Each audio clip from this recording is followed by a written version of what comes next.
remember we'd had a spate of drownings already leading up into this one, and I remember the call coming through from Gunnamatta, and I can remember, not another one.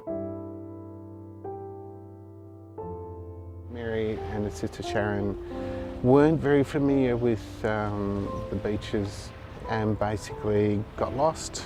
Ended up at the gate to Gunnamatta. They asked the question, is it a safe place to swim? And the person said, yeah, or there's Patrol Beach. And so they've headed on down and pulled into the car park. Then Catherine said, look, what if I take the older kids and I'll go ahead while you wake up Connor and Cameron, the twins? Unfortunately, in the space of that 10 minutes, things have gone horribly wrong.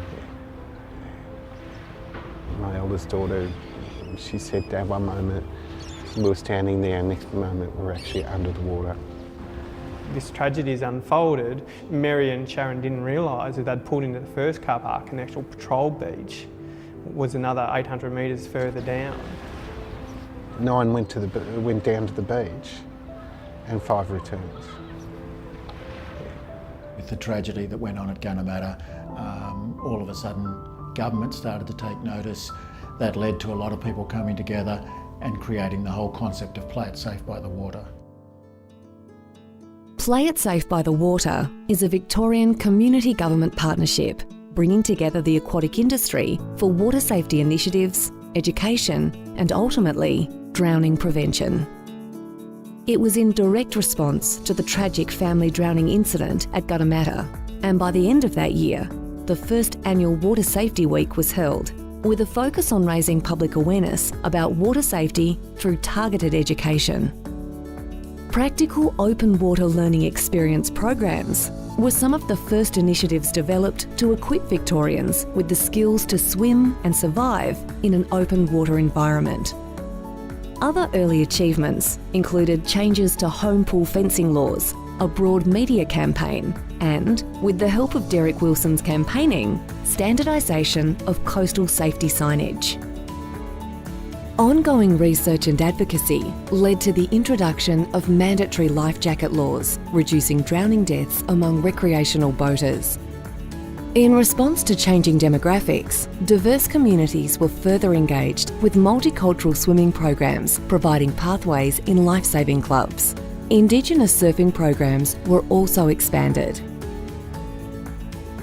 TV advertising has been a big part of the campaign over the years, with the 20 seconds is all it takes for a toddler to drown campaign perhaps the most memorable. While 2011 saw the lowest drowning toll on record for Victoria, by 2014, drowning deaths had reached the highest level in 10 years.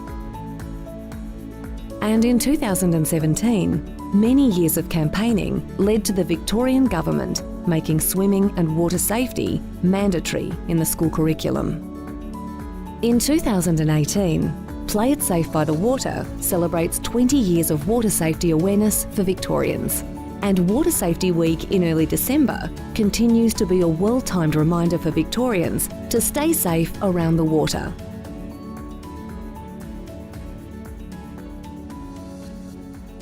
The statistics of drowning have increased over the last few years. The statistics in non-fatal drowning, so that's someone that, drowns in the water, is pulled out and is resuscitated, that's increasing as well. And the impact on the families of those patients is quite different. Some of them will go back to, living and working and be able to be fully independent, and others will be completely dependent on others for care for the rest of their lives.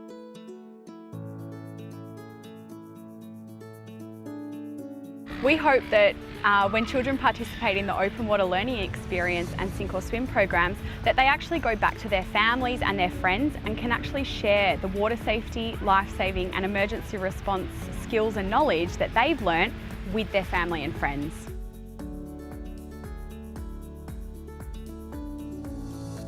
Since the Play It Safe by the Water campaign started 20 years ago, the fatal drowning rate in Victoria has decreased by 46%.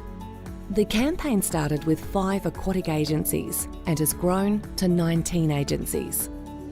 It has been delivered in more than 20 languages with the strongest recall for the message, 20 seconds is all it takes for a toddler to drown.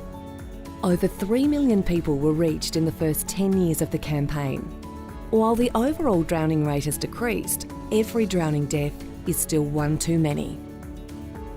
As new challenges to drowning prevention arise, the Play It Safe by the Water Committee will keep working together to share our water safety messages through community programs and communications campaigns.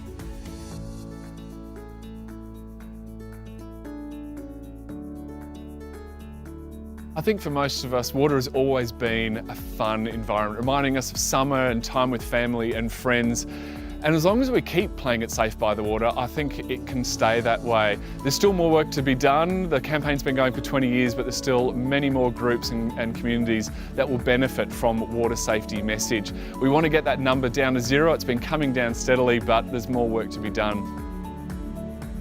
It is critical for the Play It Safe by the Water campaign to keep building on its strengths and successes in partnership with the community, government and aquatic industry so that more lives can be saved. The campaign will keep evolving with changing trends in education, marketing and new technologies, helping us to reach new communities and reinvigorate Victorians to always be aware and prepared for water safety. We need to continue to address high-risk audiences. We've been able to identify who they are. Now we need to know how we're going to approach those audiences, and that's the work for the future of the Play It Safe by the Water campaign.